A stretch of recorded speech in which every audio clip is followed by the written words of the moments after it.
Welcome to EdLeader with your host, Dr. Rob Jackson.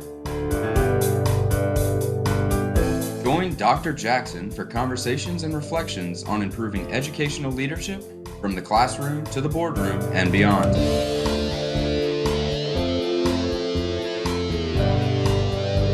Educational leadership is an ever-evolving opportunity to make a real and lasting difference in the lives of students, parents, and the community.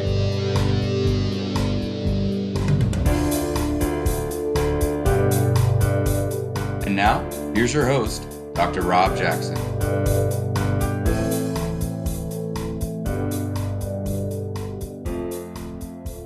Hi friends, welcome to the latest episode of EdLeader. I'm your host, Rob Jackson, and I want to thank you for spending time with me today. This podcast journey has been incredible as the number of listeners from coast to coast and around the world has grown rapidly each week. I want to thank you for your positive comments and feedback on Twitter and Instagram. If you haven't, please consider subscribing to the podcast on Apple Podcast or your favorite podcast player. Don't forget, you can find show notes at drrobjackson.com. Let's get to it.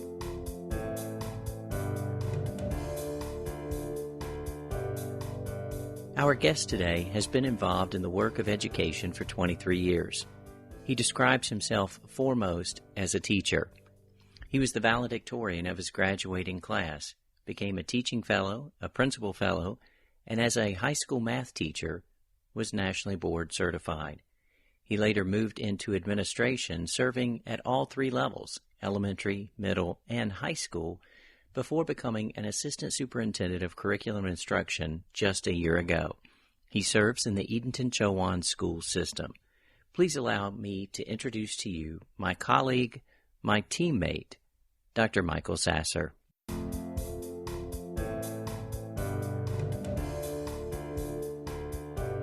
Hi, Michael.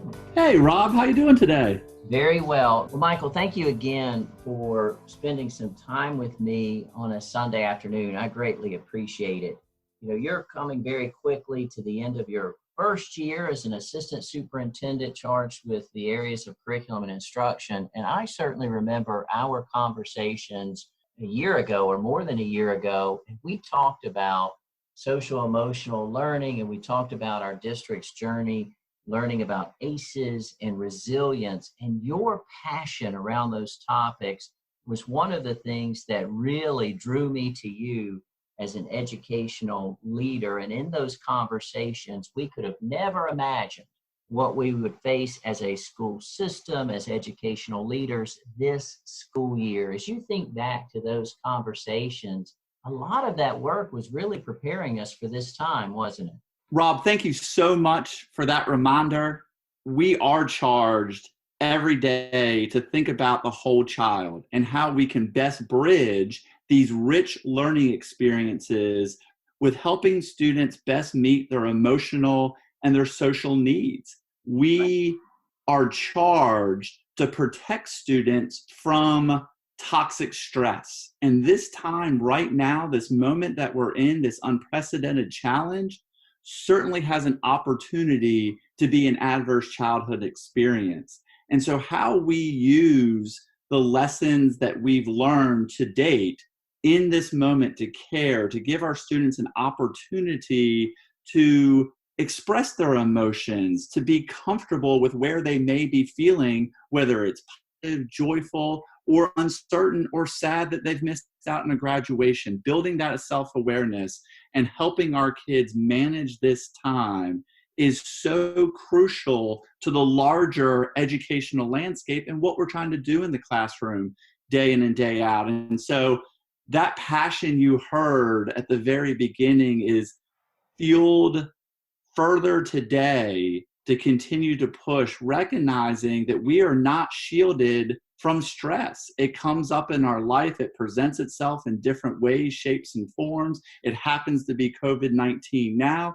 It may be something later. And so if we can equip our children with the tools, the strategies to be resilient in these uncertain times, what a greater world, and what better gift to give them than the ability to self-care and motivate and stay inspired to be their best. Absolutely. And you know, I really appreciate what you said there, and I heard that passion, and I appreciate that passion. And you spoke of giving a gift, and today in this conversation, we hope to be giving a gift to parents in terms of how they may be able to support their children through this time of remote learning, and perhaps a gift to other ed leaders to share with them some tips they may share with the parents in their charge. Michael, one of the things that really stands out to me is that in addition to teachers and educators having to teach differently, and in many cases teach in a way that they weren't trained to teach, we're also really relying on parents to support their children's learning in ways that they've not had to do before and they weren't necessarily taught to do. And so I could see that as pretty stressful for parents. Well, I appreciate that you mentioned this, and this is a fitting topic for today. So if we could just pause for a moment and wish all the mothers out there happy Mother's Day. I've got a beautiful mom here in my household that has done a terrific job raising our 7-year-old twins. So when you talk about parents and what's happening inside the house, I certainly have a bird's eye view into what's going on there. Absolutely. And I appreciate you mentioning your 7-year-old twins. You and your wife, both working professionals, are having to, in this moment, try to balance your professional responsibilities with also supporting your children's learning. And that has to be a stressful situation, even though you're an educator, your wife's a former educator. Still, I can only imagine that's a tough ask. It has put more demands on our family. And I think one of the things that we've had to resolve and wrestle is not striving for perfection, recognizing that our best in this moment is the best, and it's what our children need. Is that easy to do, to not strive for perfection? It's hard. It's extremely challenging because you're talking about investing in your career, wanting to make a difference in the teachers and the students that we are charged to work with day in and day out. But then you have your own children who are these precious commodities that you've brought into this world. And so your focus and heart is on them as well. And so to have to balance the two and potentially compromise, yes, it makes it extremely difficult. Absolutely. And, as I kind of think about it, we have children who are in all kinds of settings. Families look very different in 2020 than they may have looked like in the 1950s. Some children are more vulnerable than others to neglect or, God forbid, abuse. Some children have parents who are involved. Some have parents who aren't involved. Some are working and balancing career responsibilities, and some just aren't engaging at all. And so across that spectrum, we have parents, and I'm sure every parent wants the very best for their child, and they're being asked to really take this big, major role in their child's learning that they've not had to do before, and in some cases do some teaching as well. And so I can only imagine all of the stress that our parents are under. Michael, one of the things you shared with our team was some of the work of Larry Ferlazzo. It was titled 7 Tips for Parents Supporting Remote Learning, and I found it to just be a wonderful paring down of some great ideas. And so what I thought I would do is kind of hit each of the highlights of these 7 tips and let you kind of share if you've engaged and used any of these with your own children, or how you might see these helping parents during this time of school closure due to the coronavirus pandemic. And so the first tip that he had was for parents to model how to face crisis with compassion. Well, Rob, what we found to be so important in our household, and one thing, if I can just take a moment, is to recognize that though these 7 tips may be geared to parents, we all are serving as caregivers, whether we're in the educational community or just the community at large. We have that responsibility for caring for our youngest. And so I believe these tips certainly apply to not just parents, but to all. And so we can just wear that hat as caregivers. I think it sheds some powerful light on what our next steps can be.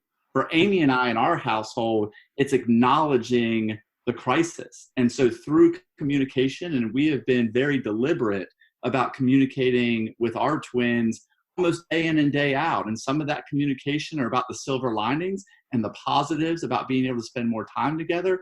But some of it's the challenges. They're seeing us in a role that they haven't seen before. They're seeing assistant superintendent. And what does that look like when daddy puts that hat on and has additional stresses involved in the different work conversations and tasks of the day? So we're communicating, we're sharing, and we're also making sure that we're being transparent in our feelings and being able to share with Luke and Molly, today was a happy day, and this is why it was a happy day, or today was an uncertain day. And that ability to talk back and forth openly has really allowed them to try to find a solid ground and an understanding of this unprecedented time. Absolutely. And, as I think about the 7 tips, and we're going to continue to go through this list, this first tip, modeling how to face crisis, may be the strongest and most important of all, because we may not have a COVID-19 pandemic ever again. Now, we could have something similar, but maybe we never have it again. But certainly our children will have times of crisis or times of challenge or meet adversity in their life. And so allowing parents and encouraging parents to model for their children how they face those moments with courage and compassion and taking time to take care of themselves and having those robust conversations like you described is incredibly important. The second tip that Larry Ferlazzo shares is help your child maintain a schedule. What kind of schedule do we have in the Sasscer household? Yeah. Well, it's nice to play off our last name. So we have Sasscer School. Okay.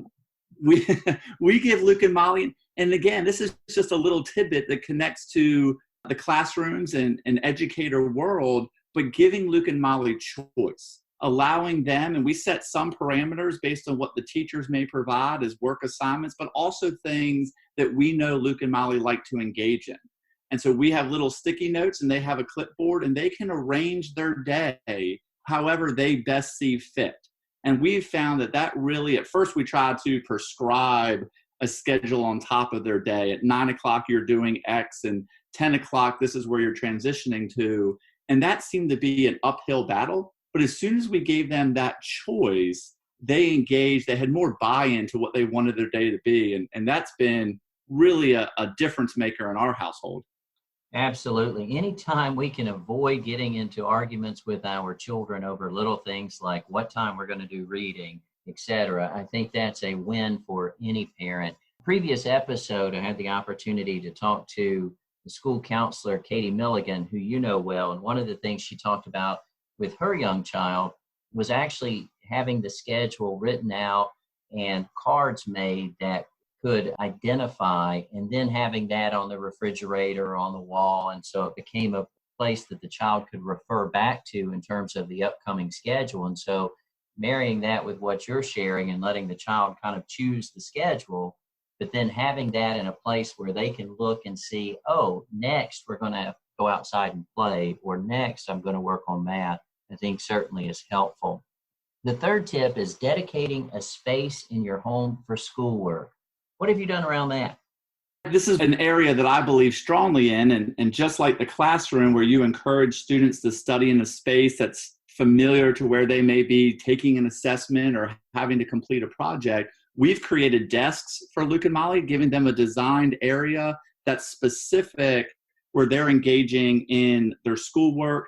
It allows them to have their own space that's outside of a couch or a bedroom, and really tells them that in this moment, you're plugged in. And so we've also tried to find some other areas in the house that can be comfortable areas where they may want to put on their headphones, listen to a read aloud, something that's comfortable. So it's been a combination of both choice, but also that structure, so their mind goes into the place of, okay, now it's time for me to do my schoolwork. Here's my responsibility.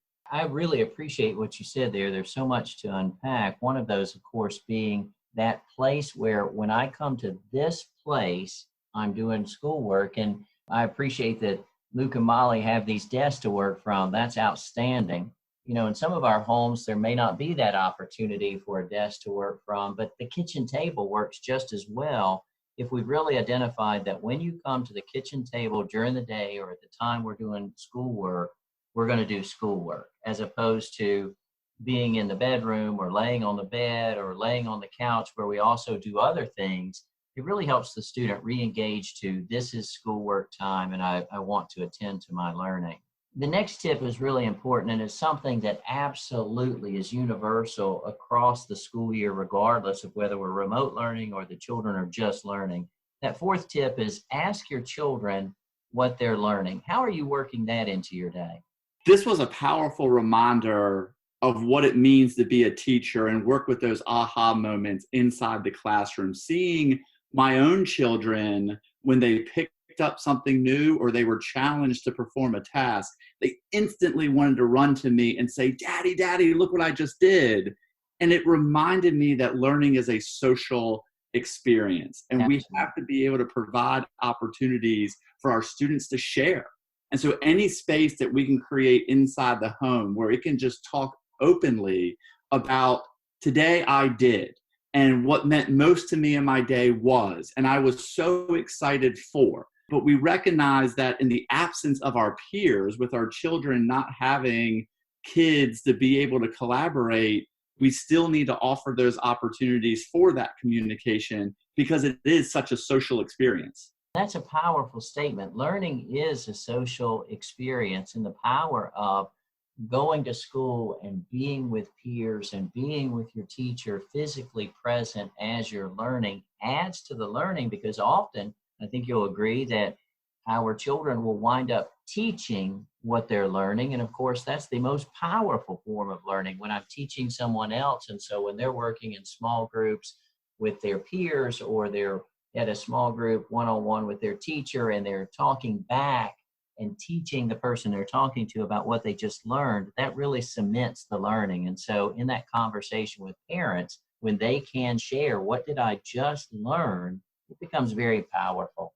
Well, speaking of sharing, one of the tips that I absolutely love the most, my background is as an elementary teacher. And as an elementary teacher, I love this tip. The tip is this: read with your children. What are you guys reading? We've actually moved into some chapter books.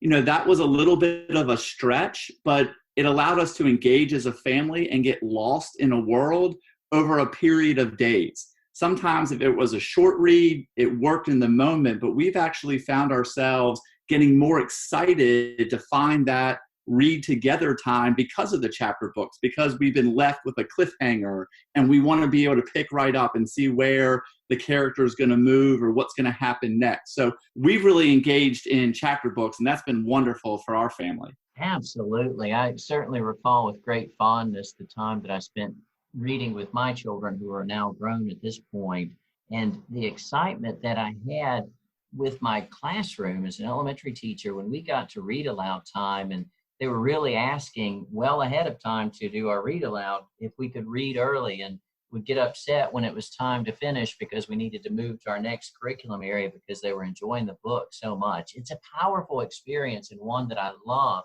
hearing parents and children sharing together. Ferlazzo also talks about, for parents, that it's absolutely wonderful to read together in your native language. And so those who may speak a language other than English, reading with their children in Spanish or whatever the language might be, is also a great opportunity to help our children pick up on their own culture, and also to continue to grow with and learn from their parents. And of course, reading doesn't have to be a chapter book. We love chapter books in my household as well.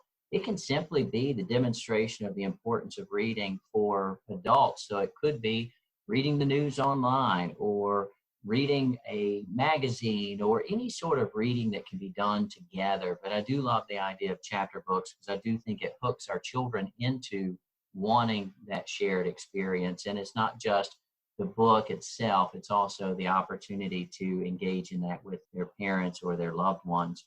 The next tip number 6, is tell family stories. How do you work that into this time? How do you incorporate that?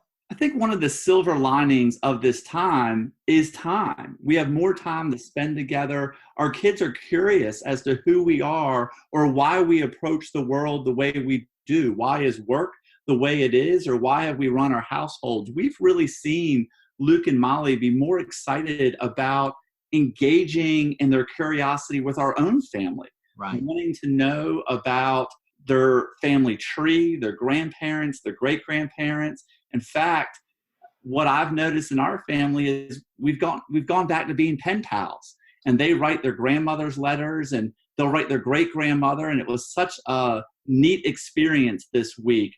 Their great-grandmother, my grandmother, sent them handmade stuffies, as we call them. Those are stuffed animals, but we coined them as stuffies, that her mother made for her. They're Wow. over 100 years old.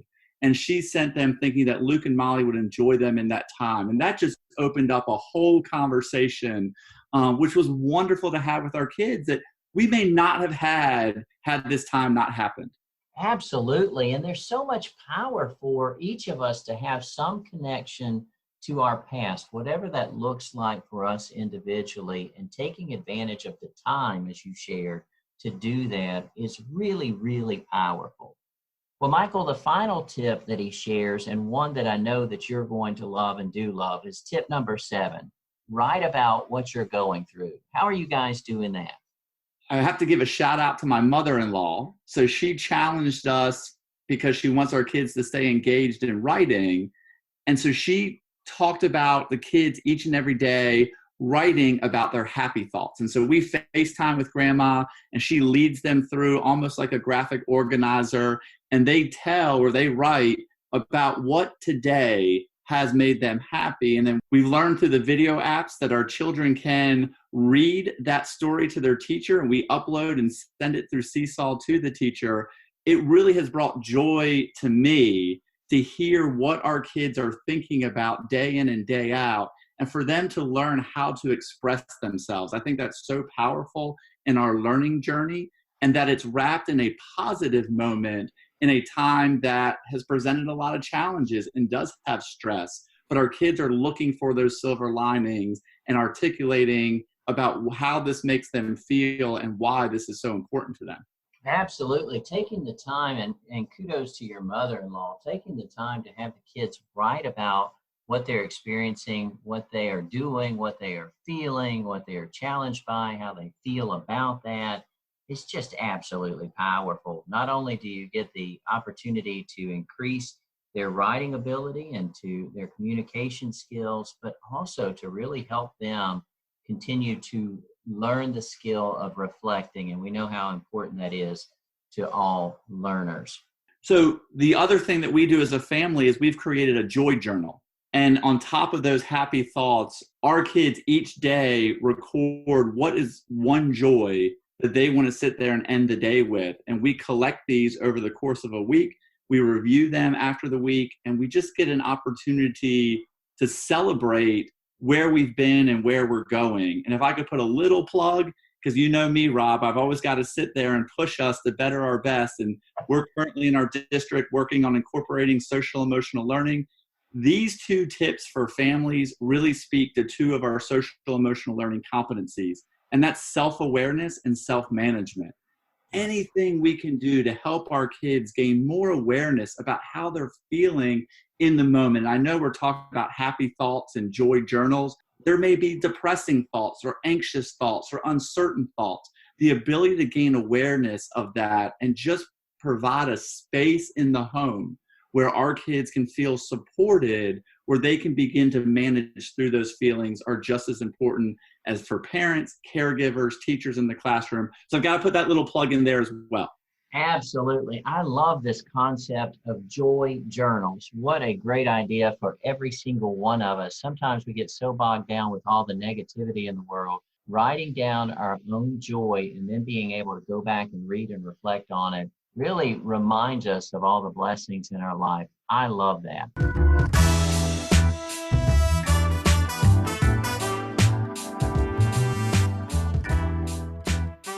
I hope that you enjoyed our time together with Dr. Sasscer. I appreciated his courage in pulling back the curtain to share how he and his wife are attempting to support their children's learning while balancing their careers. You can find the 7 tips from Larry Ferlazzo that we discussed along with show notes at drrobjackson.com. Thank you for spending time with me today. And thank you for all that you do for every student, every teacher, and every staff member. You are making a difference. If no one else has told you, I want you to know that I believe in you.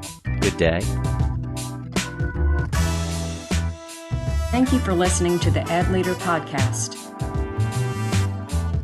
Please subscribe to the podcast and consider leaving a review with 5 stars on Apple Podcasts so that we may continue to grow the EdLeader community.